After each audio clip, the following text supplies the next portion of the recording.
Welcome back, guys. Enjoy part 2. The king governed all of Egypt, but specific officers were rewarded for their devotion. The Egyptians developed various advanced ways of irrigation systems, and to keep track of the water levels, they built nilometers to gauge the height of the flood and to determine the taxes levels supposed to be paid. Canals were dug to provide water to different areas when Sennaret II decided to turn the Fayum area into an agricultural center. He developed a specific irrigation system with a dike that transported water from Lake Moeris, which resulted in crop prosperity in the area. He was also behind the construction of the White Chapel, a building important to historians and academics because it contains a record of all the nomes of the period. Sennaret I was followed by Amenemhat II, 1929 to 1895 BCE, who may have governed alongside him. The practice of co-regency was unique to the Middle Kingdom, in which a younger man, the monarch's selected heir, usually a son, would govern alongside the king to learn the position and guarantee a seamless transfer of power. Scholars disagree on whether this practice was truly followed, though there is no question that it was followed by Amenemhat II and his successor Sennaret II, 1897 to 1878 BCE. Double dates for two rulers on official cartouches indicate co-regency. Amenemhat II's reign is little known, but Sennaret II is noted for his excellent ties with the regional nomarchs and improved prosperity of the nation. It's worth noting that during Sennaret II's rule, local officials thrived just as they had at the end of the Old Kingdom. But this did not cause the kingdom the difficulties that it had previously. Sennaret II was followed by Sennaret III, 1878 to 1860 BCE, the most potent monarch of the period, whose reign was so prosperous that he was deified during his lifetime. His rule is characterized by military advancement into Nubia, as well as a rise in Egypt's riches and influence. Sennaret III exemplified the Egyptian cultural value of military ability, and quick action was the pinnacle of the warrior king. He was thought to be unbeatable at the helm of his troops. His expeditions into Nubia widened Egypt's borders, and the fortifications he erected along the boundary facilitated commerce. He also conducted an expedition into Palestine, and as a result, trade ties for that area improved. And to control flood and direct irrigation waters, the ancient Egyptians built earth and stone barrages and dams, such as El Lahan Dam, which was erected during the reign of King Amenemhat III, who ruled in the 12th dynasty following the reign of Sennaret III, as he wanted to make good use of the floodwaters for the irrigation system, and to protect the state from destructive high levels of inundation water. Early November, before the water had entirely left the basins, was the time when preparations for planting season began. Before fields were prepared for planting, irrigation facilities were repaired or cleared, and property lines were reevaluated. And since ancient Egyptians were known to document every detail of their daily life, we have seen the process of growing and harvesting the grain depicted in great detail in various tombs paintings. Various crops were planted widely, which made food types plentiful in Egypt, such as emmer wheat, which was used to make bread and beer, grapes for wine, palm dates, dune palms, figs, sycamore, and papyrus, whose stems were used to make paper-like scrolls for writing, and also was a great material to make sails, cords, and even mats. Various tools were used by the farmers during the planting process, such as a very interesting one called shadaf. It's a hand-operated device used to lift water from the river, which consists of a long pole with a bucket hung on a rope from one end, and the other end has a weight attached to it. It was either used to fill jugs with water to transport them, or even to run water in small canals along ditches. However, it's normal when people wonder how such a civilization in ancient times managed to erect huge buildings and move colossal statues without having the technology we have in the current modern world. Some scenes from tombs of high officials have proof of how the whole process of moving huge statues was done. Jehudi Nakht was a nomarch of the 12th dynasty. He used to govern the 15th nome of Upper Egypt. He has a very interesting scene in his tomb of the transportation of a roughly 6.8 meter high monument of him by 172 people using ropes and a slide, in an endeavor aided by the dumping of water in front of the slide. Unfortunately, no evidence of this colossus has ever been discovered. Amenemhat III boasted of no major military triumphs, but constructed almost as many monuments as his father, and was responsible for the vast mortuary sanctuary at Hawara, known as the Labyrinth. Amenemhat IV, 1815 to 1807 BCE, replaced him, and maintained his policies. He completed his father's construction tasks, and began many of his own. During his reign, military and commercial expeditions were undertaken on numerous occasions, and trade thrived with towns in the Levant, particularly Byblos and elsewhere. The co-regency policy, if it was implemented, had guaranteed a seamless transfer of power from ruler to ruler, but it failed in the case of Amenemhat IV, who had no male successor to prepare for success. After his demise, the throne passed to his sister, or probably wife, Sobonefru, 1807 to 1802 BCE, whose rule is little known. Unless the Queen Nitocris of the 6th dynasty of the Old Kingdom is accepted as real, Sobonefru was the first woman to govern Egypt since the early dynastic period. The 12th dynasty concluded when she perished without an heir, and the 13th started with the reign of Sobekotep I, 1802 to 1800 BCE. The Middle Kingdom's 12th period was the most powerful and wealthy. The 13th dynasty would receive the riches and the policies, but would be unable to put them to good use. The 13th dynasty appears to have maintained the policies of the 12th dynasty monarchs and kept the nation united, but none of them had the personal power of the previous kings, according to incomplete documents. Lower Egypt started to develop its political groups.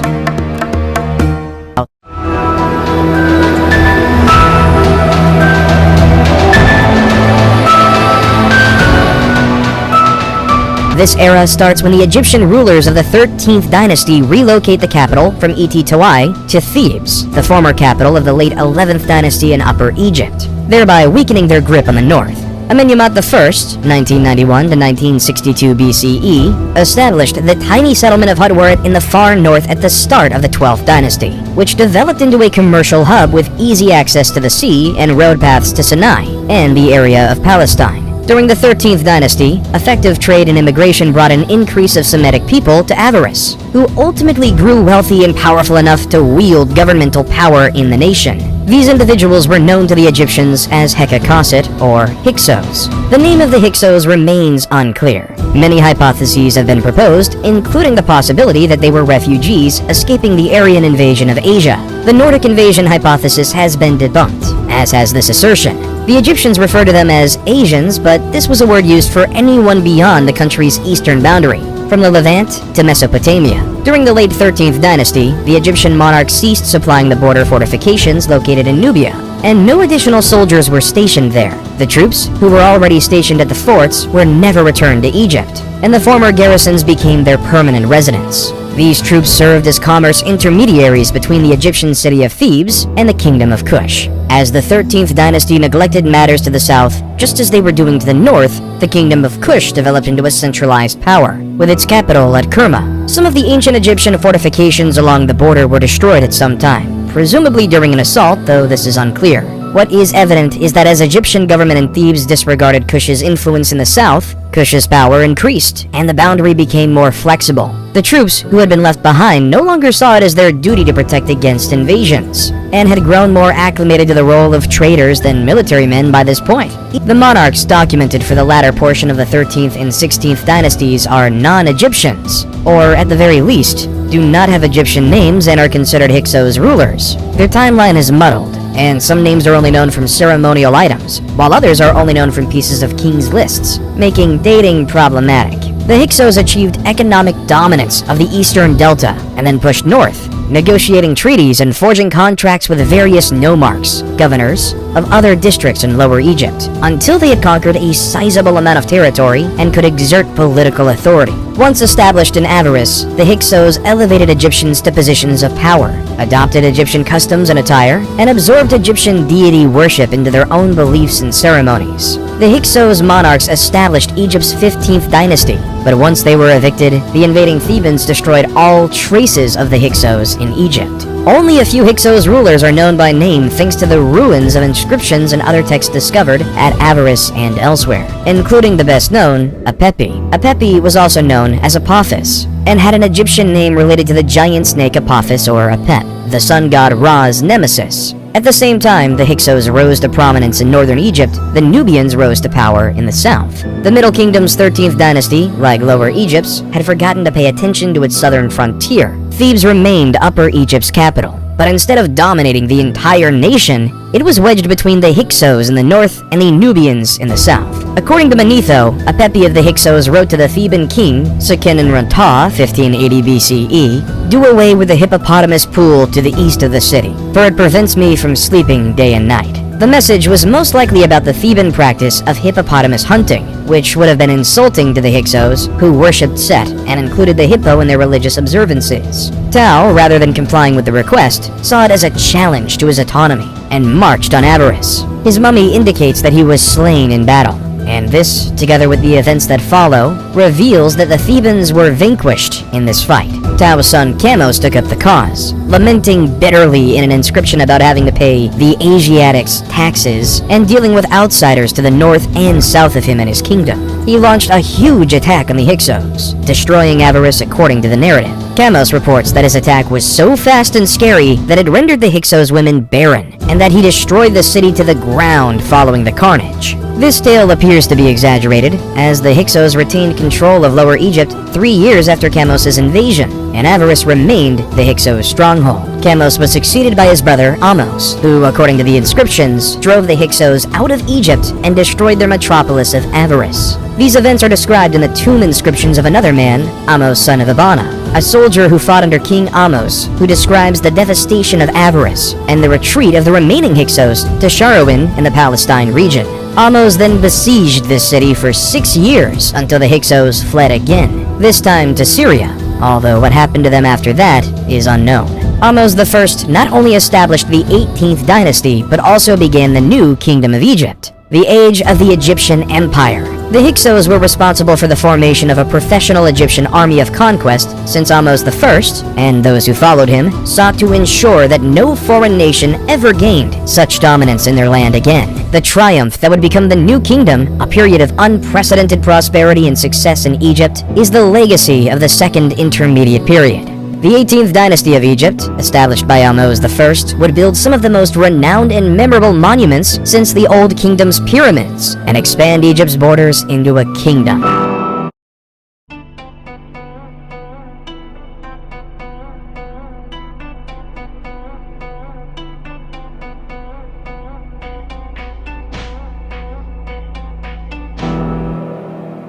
Ahmose I realized that the Hyksos had been able to establish themselves so securely because previous Egyptian monarchs had permitted them to. As a result, he chose to establish protected areas around Egypt's boundaries and fortify neglected settlements in strategic locations to protect the nation. The Battle of Ahmose I against the Hyksos brought him and his troops into touch with the areas of Palestine and Syria, where he continued his operations while also conducting military excursions south against the Kingdom of Kush in Nubia. When he died, he had protected the nation and consolidated his authority, leaving a steady political and economic situation for his replacement, Amenhotep I, 1541 to 1520 BCE. Inscriptions show that Amenhotep I followed his father's policies and modeled himself after him as a warrior monarch, but he most likely only commanded battles in Nubia. There are no accounts of him conducting expeditions into Palestine or Syria, but he may have done so because those areas stayed secure during his and his successors' reigns. Thutmose I, 1520 to 1492 BCE, replaced him and immediately started wars to expand Egypt's reach. Thutmose I put down a revolt in Nubia that erupted soon after assuming the throne, personally murdering the Nubian monarch and suspending his corpse from the prow of his ship as a caution to other rebels. He then extended Egypt's control over Nubia further south before shifting his focus to Palestine and Syria. He expanded Thebes' famous Temple of Karnak and built numerous other temples and structures throughout Egypt.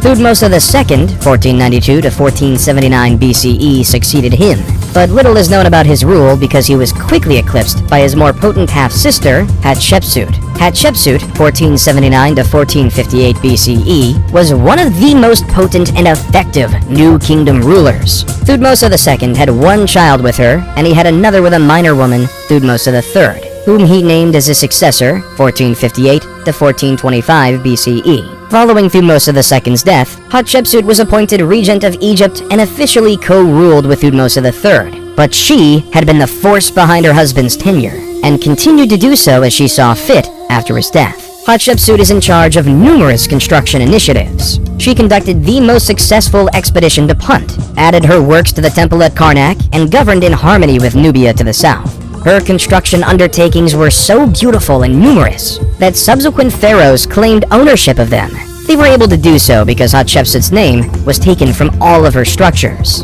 including her magnificent complex at Deir el-Bahri around 1458 BCE. Concerning the obelisks that were erected in the different temples, they were symbols of the sun god, and many of them can be found everywhere in the whole world, whether they were real Egyptian ones or modern ones imitating the ancient Egyptian obelisks. The process of carving one is not a paradox, as there is an unfinished one located in the quarries of granite in Aswan. Hatshepsut commissioned its construction, probably to accompany what became known as the Lateran obelisk, which was originally at Karnak, but was later brought to the Lateran Palace in Rome. Thutmose III inherited a wealthy and secure country in 1458 BCE, and wasted no time in improving it. Thutmose III establishes the Egyptian Empire, which his descendants would sustain. He defeated the neighboring countries and expanded Egypt's dominion further than it had ever been before, using the war chariot acquired from the Hyksos, bronze weaponry, and better strategies. Over 20 years, he led at least 17 separate military campaigns, subduing kingdoms from Libya to Syria and extending Egypt's authority in the south, from the region around Buin down to Kyrgyz. When Hatshepsut died, Thutmose III ascended to power. Believing him to be weak and inexperienced, the king of the Syrian city of Kadesh instigated a revolt in the Egyptian province of Canaan, which swiftly gathered support from other places aiming to dethrone Egypt. This coalition met in the city of Megiddo. Thutmose III marched his army from Thebes to Megiddo in northern Canaan, prudently choosing a narrow pass from the town of Aruna instead of the wider and easier routes to the city, and surprised his enemies by entering the Kina Valley behind their defensive positions and driving them from the field. Thutmose III had to lay siege to the city to seize it. Geneni, who was Thutmose III's commander and military scribe, naturally accompanied his monarch in war to put down the rebellion, and wrote a record describing the fight. Thutmose III was so taken by Jani's tale that he had sections of it written on the walls of the great temple of Amun at Karnak, and, to a lesser extent, elsewhere. Geneni begins by describing why the writing on the temple's walls exist. He then goes on to explain the campaign and its motivations. The wretched adversary referenced on several occasions is the king of Kadesh, who started the revolt and gathered the armies against Egypt, but it is also used to refer to everyone who joined the rebellion at times. Following the Battle of Megiddo, Thutmose III would subdue and punish those who took part, capturing not just Kadesh, but also all of Syria and the Mitanni territories in Mesopotamia. He was succeeded by his son Amenhotep II, 1425 to 1400 BCE, who inherited and built on his father's powerful and safe kingdom. He was not a warrior king, but he did order many construction projects and signed peace treaties and commerce deals with other countries, such as Mitanni. Thutmose IV, 1400 to 1390 BCE, his replacement, carried on his programs. Based on readings of his renowned dream stele, which recounts the tale of how he came to the kingdom, Thutmose IV is regarded as a usurper, although he is the legal son of Amenhotep II. He's best known as the king who rebuilt Giza's Great Pyramid. He is followed by Amenhotep III, 1386 to 1353 BCE, who is regarded as one of Egypt's most effective and powerful rulers. Amenhotep III ruled Egypt at a time when it was at its artistic, political, and fiscal apex. His reign was one of the most opulent in Egyptian history, and he frequently used his riches to persuade other nations to do what he desired. He kept the nation stable, enlarged its boundaries, and devoted himself to the arts and construction initiatives. Many of Egypt's most impressive structures date from his rule. During his reign, however, the priests of Amun started to acquire increasing fortune. They possessed more property than the monarch and used it to enrich themselves further. Amenhotep III attempted to contain their increasing influence by allying himself with Aten, a minor deity symbolized by a sun disk. He appears to have believed that the authority of the pharaoh behind the worship of Aten would elevate the status of those priests over those of Amun. His scheme failed, but it did elevate the deity Aten, who would play an important role in the rule of Amenhotep's son and successor. Amenhotep IV, also known as Akhenaten, was an Egyptian pharaoh renowned for establishing monotheism and banishing the ancient gods. His rule became known as the Amarna period, because the Egyptian capital was relocated from Thebes to modern-day Amarna. He ascended to the kingdom as Amenhotep IV, but changed his name to Akhenaten in the 4th or 5th year of his rule, dissolved the old religion, particularly the worship of Amun, and raised the deity Aten to the position of the one true god. Only the cult of Aten was recognized as a valid religious organization. All other sanctuaries were shuttered, and their veneration was prohibited. He built a shrine to attend at Karnak's great Temple of Amun, which he also shuttered. His wife was the famous Nefertiti, best known for the magnificent bust created by the sculptor Thutmose. Upon Akhenaten's death, he was succeeded by his young son, Tutankhaten, 1336 to 1327 BCE, who quickly changed his name to Tutankhamun, who took to the throne at just 9 years old. The young leader relocated the capital to Memphis, restored Thebes as a religious center, which also held political significance, reopened the temples, and restored Egypt's ancient religion, although he instituted significant changes that helped secure the nation. He's best known for his magnificent tomb, which Howard Carter found in 1922. Tutankhamun was married to Ankhenaten, his half-sister, until his demise at the age of about 18. Ankhenaten may then have married the vizier A, possibly 1324 to 1320 BCE, who some experts believe replaced Tutankhamun, or she may have attempted to reign on her own. Whatever part A played in the succession, Ankhenaten vanished soon after Tutankhamun's death, and the general Horemheb took control, devoting to return Egypt to its former grandeur. Horemheb, 1320 to 1295 BCE, went to great measures to erase the Amarna period rulers from Egyptian history by burning all of Akhenaten's statues and writings, including completely demolishing his sanctuary at Karnak. Horemheb defended traditional Egyptian religion and customs. Relationships with other countries and Egypt's infrastructure were ignored during Akhenaten's rule. Horemheb returned Egypt to its previous glory, though he was unable to bring it back to the heights of Amenhotep III. He perished without an heir, and his vizier Parames seized the kingdom as Ramses I, establishing the 19th dynasty. Ramses I was an elderly man when he ascended to the kingdom, and he swiftly named his son Seti I as his successor. Ramses I resumed Horemheb's task of rebuilding Egypt's sanctuaries and shrines, as well as adding to the vast Temple of Amun at Karnak. He gave Seti I the authority to lead military missions to reclaim areas lost during Akhenaten's rule. When he passed, Seti I ascended to the throne and continued Egypt's reform and revival, adding his own touches to the big project at Karnak, and grooming his successor for dominance, his son Ramses II, 1279 to 1213 BCE. He is the most well-known pharaoh of Egypt. Ramses II governed Egypt for 67 years, and the magnificent temples and monuments he constructed in celebration of his conquests and accomplishments still stand as a testament to the wealth of his reign. There is hardly any ancient Egyptian site that does not mention Ramses II, and the story of his triumph in the Battle of Kadesh in 1274 BC is legendary. However, one of his greatest acts as pharaoh was not one of battle, but one of peace. The forging of the first peace treaty in history.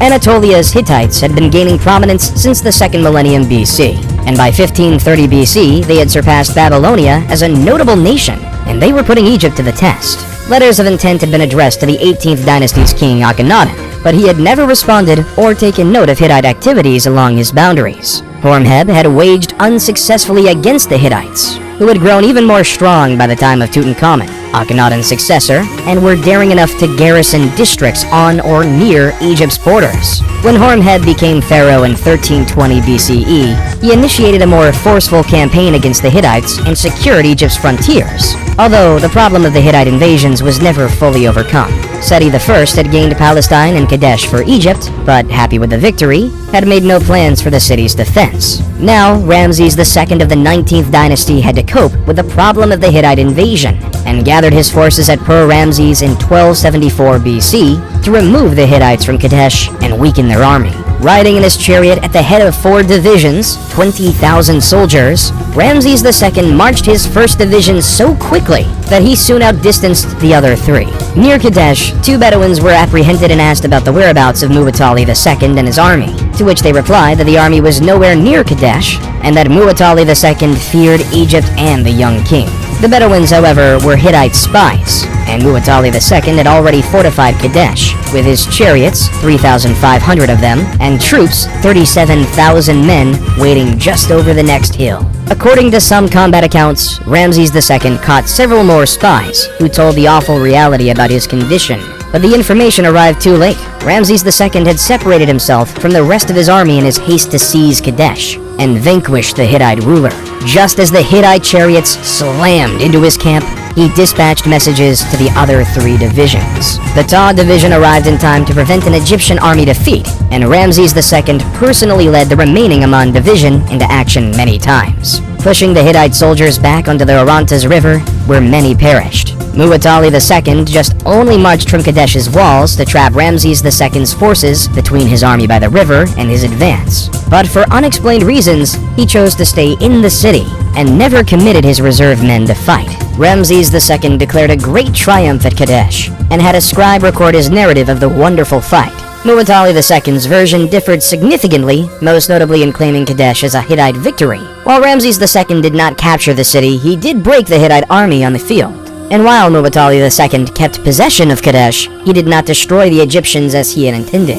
Meren-Ptah was Ramses II's 12th son, and not his designated successor. He only became pharaoh because all of his siblings had perished during their father's lengthy rule. Meren-Ptah soon adopted his father's image of a warrior monarch, defeating the Libyans in combat and repelling an attack on the Sea Peoples. His description of his exploits include the well-known Meren-Ptah stele, which contains the first reference to the Israelites as a tribe. Going forth to the 20th dynasty, Ramses III was the new kingdom's last powerful king. After Horemheb restored the ancient faith, the priests of Amun's authority grew steadily, drawing income and influence away from the monarchy. Throughout the Ramesside era of the 20th dynasty, the condition deteriorated. The concept of having a war was existing as the threat of the people was remarkably increasing, which forced Ramses III to declare war over them. The nationality of the Sea Peoples is unknown because the only records of their activities are from Egyptian sources that only describe them in the terms of battle, such as the record from the Tanis stele, which reads in part, "They came from the sea in their warships, and none could stand against them."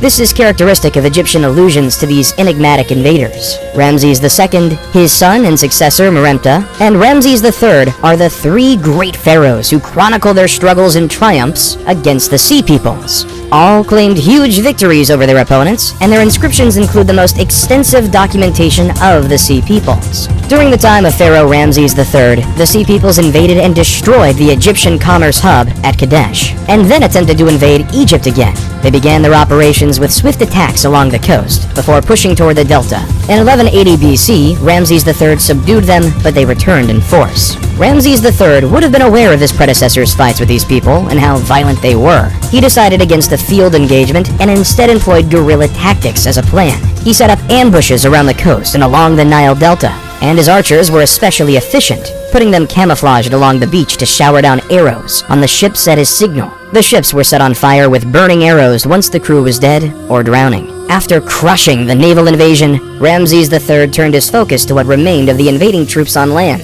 He used the same tactics as previously, and in 1178 BC, the Sea Peoples were defeated off the coast of Xois. Egyptian annals once again depict a spectacular victory, in which many Sea Peoples were slaughtered, and others were captured and coerced into the Egyptian army and fleet, or sold as slaves. Although Ramses III spared Egypt from invasion, the battle was so costly that the royal treasury was depleted, and the tomb builders at Deir el-Medina could not be paid.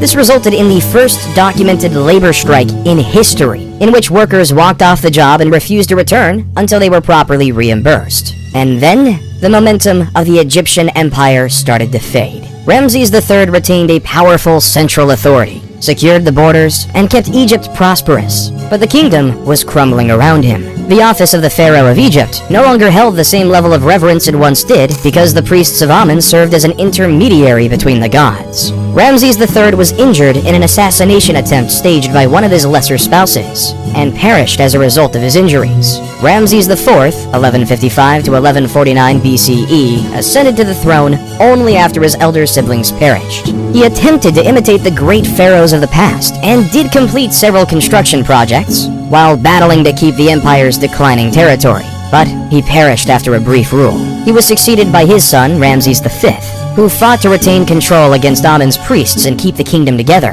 His successor, Ramses VI, carried on the fight with little success. Ramses VII replaced him, followed by Ramses VIII, about whom little is known, Ramses IX, Ramses X, and Ramses XI. All of these pharaohs fought to keep the kingdom together in the face of outside incursions and internal conflicts with Amun's priests. An incident related to these struggles, though obscure, involves a man called Amenhotep, high priest of Amun, who was deposed by the vizier Pinehazy and forced to escape south to Nubia. What we are sure about is that the priests of Amun retained huge power and reached the throne of Egypt and ruled the country.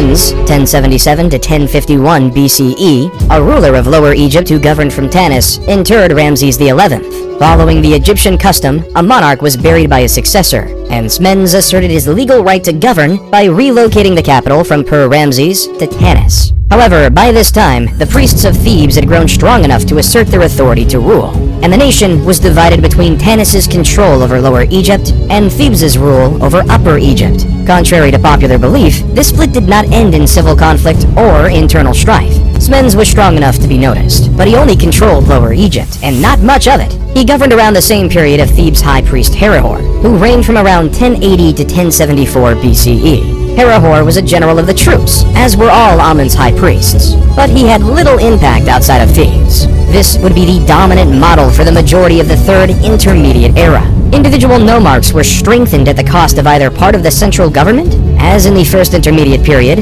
and both Tanis and Thebes failed to exercise any major influence over the nation as a whole. The 22nd dynasty, which governed publicly under Libyan titles, was also Libyan. Shoshenq I, 943 to 922 BCE, established it after unifying Egypt and embarking on war operations reminiscent of Egypt's empire days. Shoshenq I reformed Tanis's administration and Thebes' clergy. The clergy would no longer be a hereditary post, but rather one of nomination by the monarch, as would be the choice of God's wife of Amun. His military operations revitalized Egypt's economy, and the nation started to approach the Egypt of the New Kingdom during his reign. Ozurkan II ascended to the throne in 872 BCE and kept the nation together, but after his rule, Egypt split into distinct kingdoms governing from Heracleopolis, Tanis, Sais, Memphis, and Hermopolis in Lower Egypt, and Thebes in Upper Egypt. To the south, the Kushite ruler Kashta, 750 BCE, saw Egypt's vulnerability and moved to exploit it.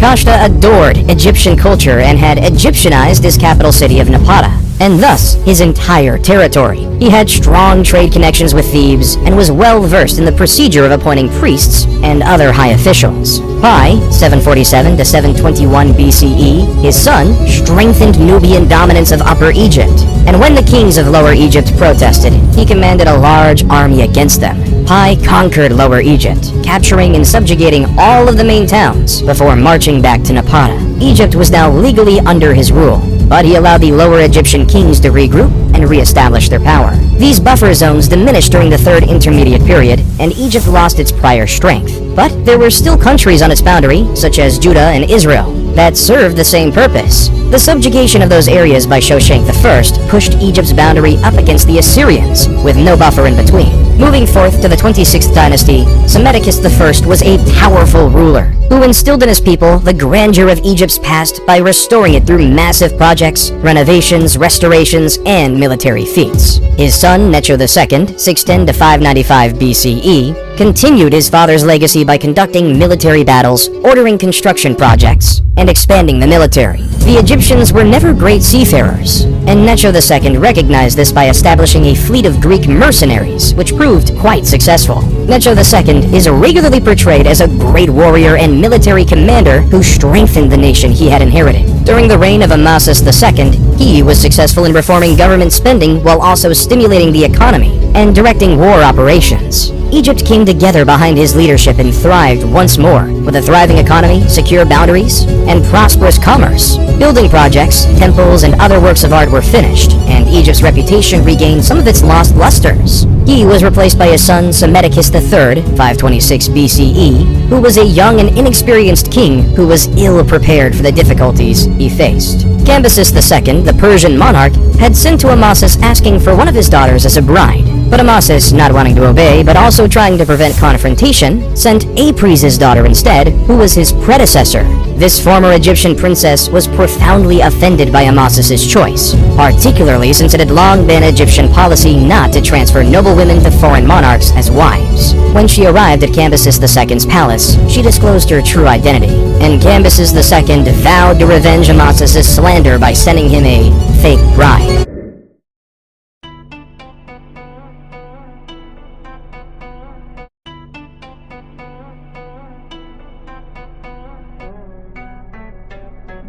Unlike Cambyses, Darius wanted to govern Egypt in his absence. He ascended to the throne of the Achaemenid Empire in 522 BCE and toured Egypt at least twice, though he favored Egypt from afar. Nonetheless, he adored the culture and directed funds towards the reconstruction of destroyed temples and the dedication of new ones. In keeping with the Persian practice of religious tolerance, Darius praised the Egyptian gods with presents and statues. He is widely viewed as having a gentler hand with Egypt than Cambyses. For the second Persian conquest of Greece in 480 BCE, his son Xerxes I, 486 to 465 BCE, relied on all the resources of the Achaemenid Empire, including Egypt. When the Persians were defeated at Salamis in 480 BCE and Plataea in 479 BCE, Xerxes abandoned foreign affairs in favor of construction projects and different relationships with court ladies. Artaxerxes I, 465 to 424 BCE, succeeded him and battled for 6 years to put down the first significant Egyptian rebellion, led by Inaros II, the Libyan royal son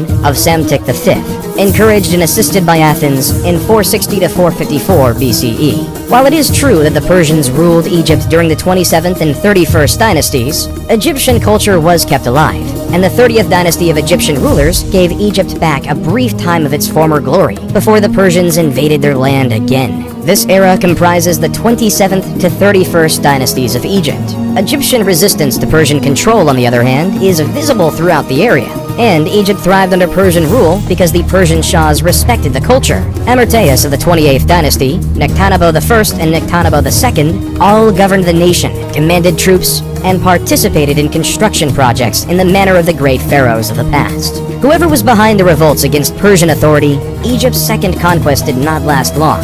Philip II of Macedon, 359 to 336 BCE, defeated the Greek city-states and incorporated them into Macedonian authority. When he was murdered in 336 BCE, he was preparing a grand expedition to subjugate Persia. He already had all of the means he would require for the conquest, which he entrusted to his son, Alexander. The pharaohs of the 30th dynasty upheld Egyptians' kingship's honor and left their impressive structures in the footsteps of those who came before them. So, while the late period may be considered the end of Egyptian sovereignty, it should not be considered the end of Egyptian civilization. Even today, Egypt's cultural accomplishments inspire respect, if not fear, and remain among the most popular and intriguing of the old world. Although times changed, current modern Egypt in the 21st century might look like a coming forward version of ancient Egypt. The Nile River is still sacred to the Egyptian people, and they still celebrate the same festivals of the ancient times, such as the spring festivals. The food is quite inspired by the authentic ancient food. The traditions are still there, and even the last development form of the ancient language called the Coptic is still spoken in Egypt in churches' prayers and the middle of their Arabic dialect. The modern people are proud of the legacy. It was seen in the parades that were done in Cairo for the transportation of the mummies to the civilization's museum, and the reopening of the Alley of the Sphinxes in Luxor. They're building new cities, digging their way to improve commerce with the highways dug in the middle of the mountains, passing through the deserts. They're almost opening the biggest museum in the whole world. Excavations unearth every day new discoveries which might lead soon to a discovery similar to that of the tomb of Tutankhamun in. And this land will always remain an attractive mystery, dazzling and enchanting people from all over the world with its magic and history. And this land will always remain an attractive mystery, dazzling and enchanting people from all over the world with its magic and history.